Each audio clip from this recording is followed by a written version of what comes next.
All right, good. Let's begin again. We just tried to record and something was wrong with the microphone. All right. Moses is repeating the Torah to the Jewish people. These are the Jewish people that are coming into the land of Israel without Moses. God decreed on Moses that he was not going to enter the land of Israel with the rest of the Jews. All the Jews that had left Egypt, anyone who was 20 years old and older and above, died in the desert. And that's what they wanted. They said, we don't want to go in the land of Israel. We want to stay in the desert and learn Torah and be safe. And Moses said, okay, if that's what you want, then you're going to stay here. And some of them said, no, we changed our mind. And he said, it's too late. And nevertheless, they tried to go up. We learned about that yesterday. It says from the tribe of Ephraim, they tried to go up, and there came the Amalekites, whatever, and they killed them. Okay, now the Jewish people are coming, they're at the border. They're at the border coming into the land of Israel. And Moses is speaking to them and saying, God has helped us. Remember how God helps us with Sichon and Og. Here we go. God said to me, look, I'm putting in front of you Sichon and his land. Start to conquer. Start and make war and conquer his land. Rashi says, what did God do? He took the guardian angel of Sichon, the Amorites, and he said he put the angel under the feet of Moses. And his foot was on his neck. What this means, I have absolutely no idea. But nevertheless, Moses was certain of victory. And came out Sichon and all of his people to make a war in this place called Yatzah. Sichon came out alone. It says, Rashi said he didn't call his friend Og, was a huge giant, to tell you that they didn't need one another. Each one was so powerful that they could do the job alone. And Sichon was right. Alone he could have defeated the Jews, no problem. But he couldn't defeat God, and God was fighting with the Jews, and God put them over. Now Moses is telling this over to the Jewish people, right? And God, our God, put them before us, and we liquidated him, Sichon, and his son, even though it says his sons. We read it, that's what we read. Otov as Banov, but it's not written Banov, it's written Bano. So it says, it's written Bano, but when we read it, we say Banav, his sons, because really he only had one son. And he was so powerful that he was like several people. He was powerful like Sichon was. In any case, we captured all of his cities, and we destroyed all the cities, and we took the women and the children for prisoners, and we didn't leave anything.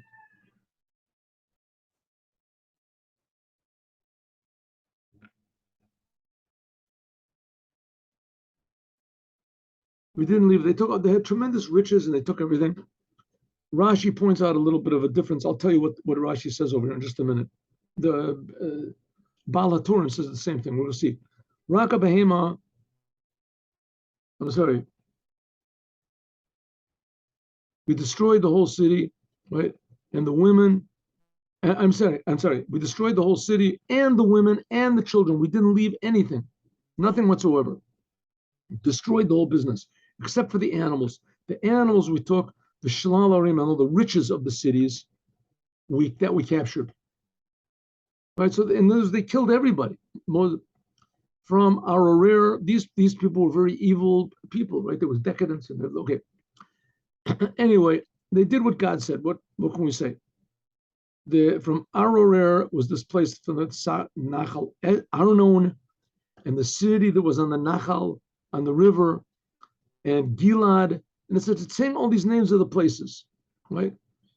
Only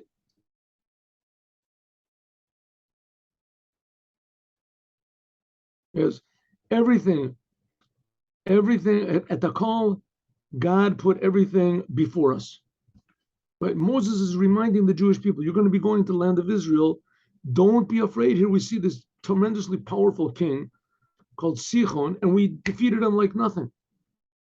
Only the land of Ammon, Lo Karavta, you didn't give it to us, of this place, Nachal Yabak, and the cities of the mountain that God commanded to us. Okay, all these different places, you have to see a map in order to figure this is. Just one thing. Here, it says here, I'm sorry. It says only the animal Bazaznu Lanu. Bazaznu means like we took spoils, the spoils, Biza, Bazaznu Lanu, and also all the riches that were there.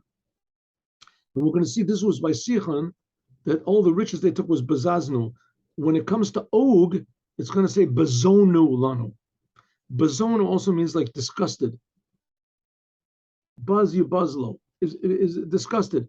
It's going to say because they got so much riches when they got from Sichon that by the time they got the spoils from Og, we're going to learn about Og in a moment, that they were disgusted with the riches already. They had too much. Rocket Eretz Bnei Ammon, we said this. Okay, here we go. Next. Vanathan, and we went to Bashan and came out Og, the king of Bashan, he and all of his people to make a war in this place called Edrei. Vayom Hashem Alai, God spoke, said to me, don't fear him. Now with Sichon, God didn't say don't fear him. Here, Og, God said don't fear him. Because Sichon, even though the Sichon, it was the same thing. Moses was outnumbered, 10 to 1, whatever, by the people of Sichon, and they were trained warriors, and they were conquerors and everything. And nevertheless, Moses wasn't afraid of Sichon. He knew God was going to help him. But here, even though he knew God was helping him, but Moses was afraid, and we're going to see why. God said, "Don't be afraid of him, because I have put him into your hand, and all of his people and his land. You will do to him what you did to Sichon, Melech to Og. You're going to do it to Sichon." Okay, why was Moses afraid of Og, and God had to calm him down? And Sichon, he wasn't afraid. Rashi says, "But Sichon, the king Sichon, lo hutzrach lomor." He didn't have to say, "Don't be afraid of him," but don't be afraid, because he wasn't. But here Moses was afraid of Og. Why? Because maybe he was afraid that maybe Og had merit. What type of a merit? That he helped Abraham. Like it says, Vayovo hapalit. This is Og. What happened? Abraham's, his nephew, Lot, was taken prisoner. There was a whole big war with Sodom and Amorah. Lot lived in Sodom, and Sodom was captured. And it was captured by these 4 kings, whatever. The 4 kings made a war against 5 kings. You look over there and you see, what is it? Lech Lecha. So Og was the only person that he escaped. He escaped. He was called a Palit. Right? It says Vayavo Palit, the escapee. He escaped from this war. And he ran and he told Abraham that his relative Lot had been taken prisoner. So he helped Abraham.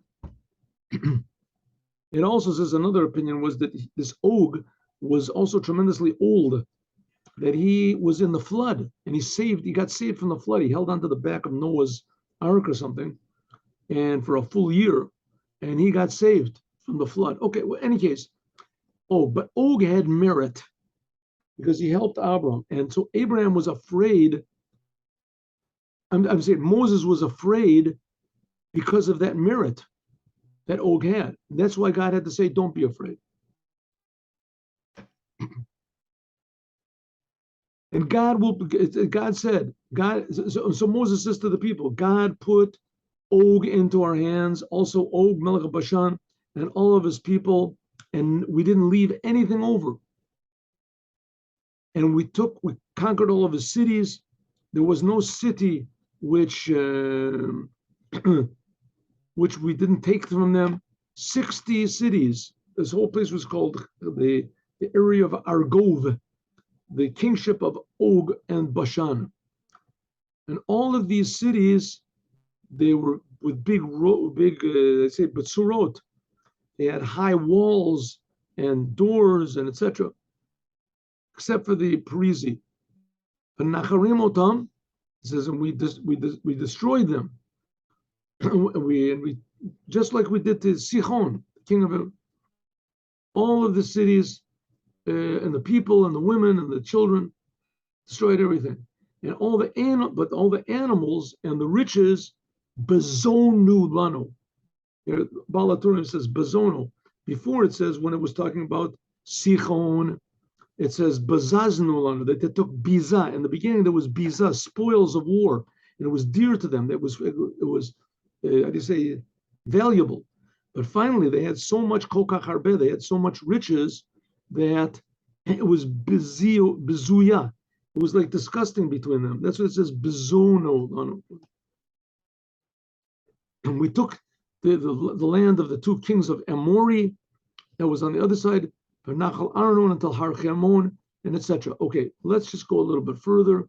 These are all the lands that they conquered. They conquered, how big Og was. It was so tremendous. And finally, in the end, they called all these names. They changed the names of all the cities. It says, Yair, the son of Menashe, took a place called Hevel, this place Argov, and he called it on the name of Bashan, the Chavot Yair. It's called Chavot Yair. And here also the same thing, it says that they conquered the land of Og, and they called it the land of Rephaim. Rephaim, and it says this relates back to Abraham. This is the same that God promised to Abraham. Now, all these lands that they're conquering, where are they? This is east of the Jordan River. This is not in Israel. Remember, Moses was not allowed to go into the land of Israel. So all these are the lands. These are the lands which Mashiach is going to give to the Jewish people in the future. This is where Jordan is, and it extends also into Iran, I think a little bit Iraq. You have to look at a map. Okay, so he gave all these places and they changed the names of them. And here we go. And Joshua I commanded at that time, saying, your eyes have seen everything that God did to all these kings. God will also do the same thing to all of the kings that you are going into the land of Israel to conquer.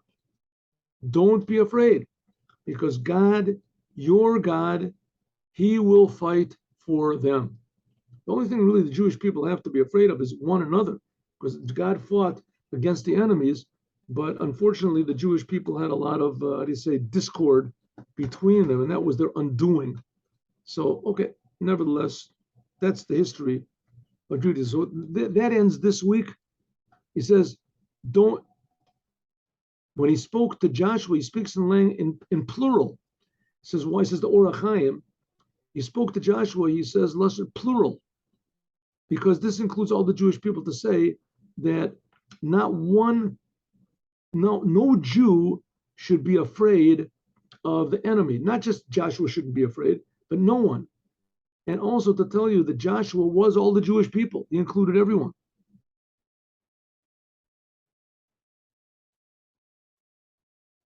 That's what it means, to tell them that all of them should trust in the living God, and that's going to be all right. Good. Now that's the end of this week's Torah portion. There's in the middle, you can translate it on your own so that you won't feel bored in synagogue. And here we have let's learn about the Holy Temple. Holy Temple. Good, let's go.